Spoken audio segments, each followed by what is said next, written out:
welcome back.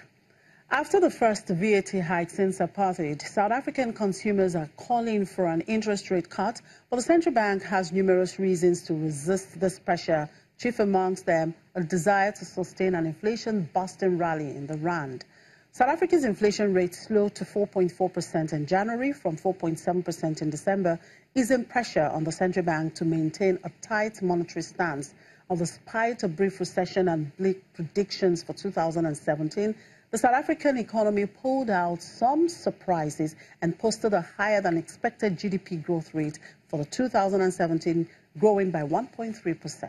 And the Reserve Bank is expected to hold its monetary policy meeting on March 28, and all eyes are on them. Let's get a sense of what South Africans expect from the Reserve Bank in the light of the recent development. Let's talk to the head School of Economics and Business Sciences at the VAT University in South Africa, Professor Jenny Rosso. Good afternoon, Professor. Thank you very much for joining us. Good afternoon. Thank you for the opportunity to speak to you this afternoon.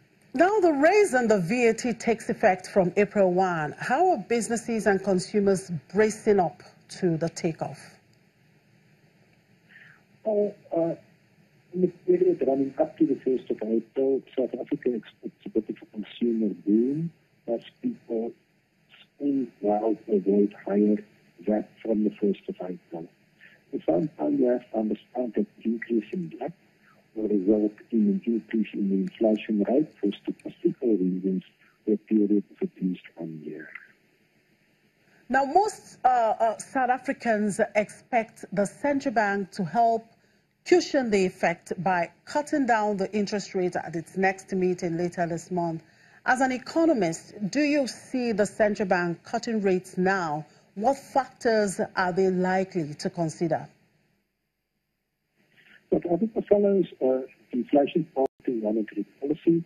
So the central bank has to focus on expected future rate of inflation.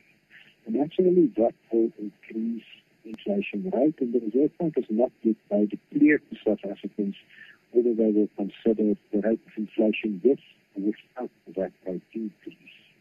So until such time as we have clarity on that, which we expect at the time of the announcement of the next monetary policy committee meeting, it will be very difficult to make any expectations on how the Reserve Bank will respond. Personally, my view is the Reserve Bank should look at inflation without that increase to ensure a like-for-like comparison. Now, looking at the inflation rate, the January rate came down to 4.4%, and the Bureau of Statistics reported that the economy grew surprisingly by 1.3% in 2017. As an economist, were you surprised by that GDP number? Yes, the GDP number surprised very pleasantly on the upside.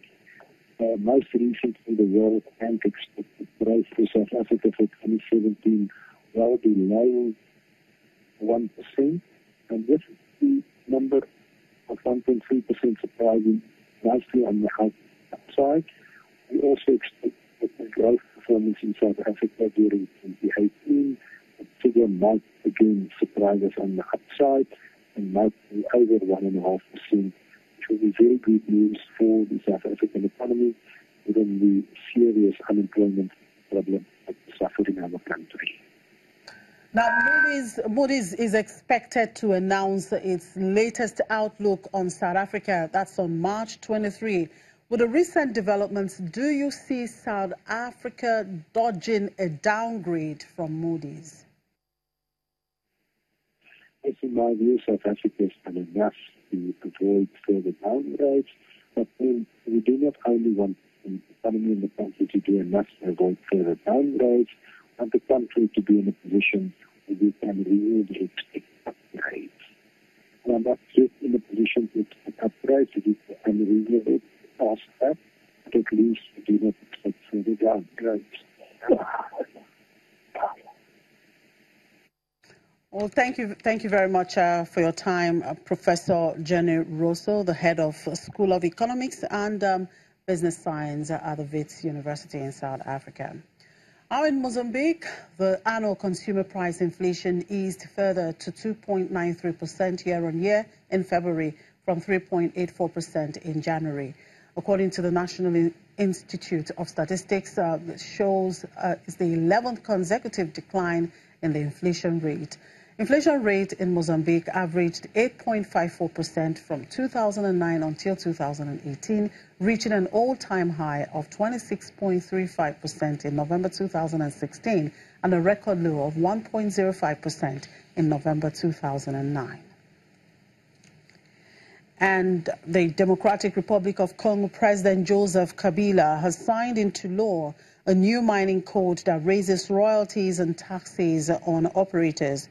International mining companies that operate in Congo, Africa's top copper producer, have vigorously opposed the new law, although Kabila pledged this week to work with them while implementing it.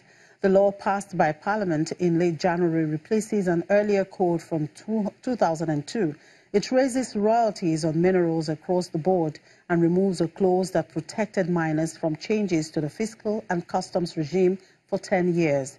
Executives from Glencore, Randgold, China, Molybdenum and Ivan failed to convince Kabila during a 6-hour meeting on Wednesday to reopen negotiations over the code, which they say will deter investment and violate existing agreements. The two sides agreed, however, to open negotiations this week over measures to implement the code, and mines minister said the company's concerns would be considered on a case-by-case basis. And in Ivory Coast, the Coffee and Cocoa Council plans to suspend programs for the 2018 to 2019 season that boost cocoa output. The council aims to reduce production in the face of global oversupply by halting distribution of higher-grade seeds and plants by chocolate makers.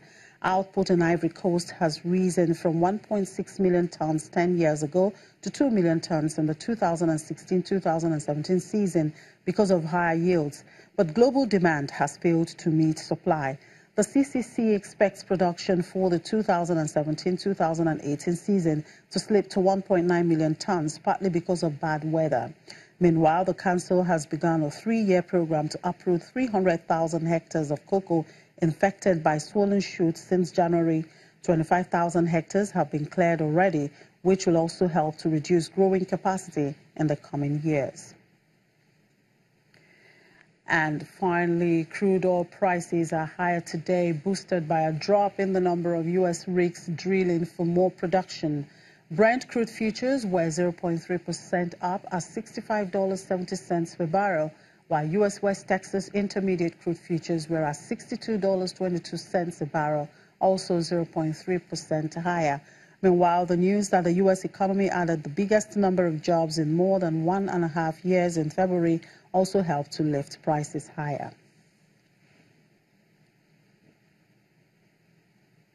And that's it on the program. Thank you very much for watching. I'm Chimezi Obi Iwago.